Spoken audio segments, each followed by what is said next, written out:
Lalo pang pinalawak ng administrasyon ni Pangulong Ferdinand R. Marcos Jr. ang pagbebenta ng murang bigas para sa mga Pilipino. Ito ay matapos buksan na rin sa mga overseas Filipino workers at kanilang pamilya ang pagbebenta ng 20 pesos na kada kilo na bigas. May balitang pambansa si Bien Manalo ng PTV Live. Bien! Princess, magandang balita dahil sisimula na rin ng Department of Migrant Workers ang pagbibenta ng 20 pesos sa kada kilo ng bigas sa ating mga overseas Filipino workers at maging sa kanilang pamilya.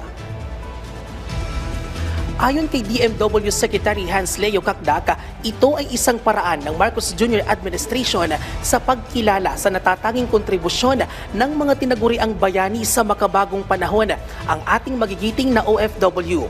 Nakipagtulungan ang Migrant Workers Department sa Department of Agriculture para maisakatuparan ito.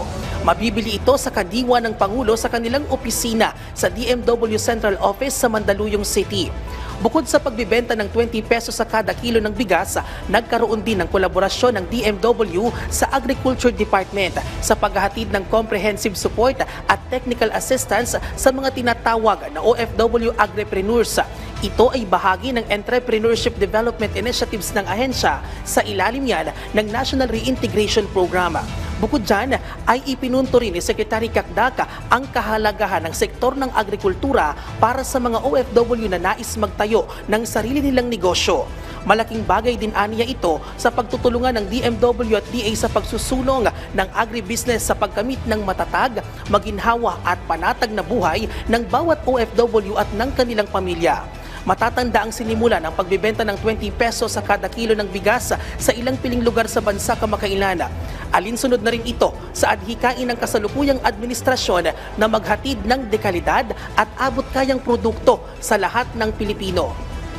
Samantala, Princess, ikinalugod naman ng Department of Migrant Workers ang pagkakaalis ng Pilipinas sa Financial Action Task Force Gray List. Makatutulong nila ito para mapababa ang remittances fees ng ating mga OFW at matiyak na ligtas ng anumang financial transactions sa pamamagitan yan ng whole of government approach ng kasalukuyang administrasyon.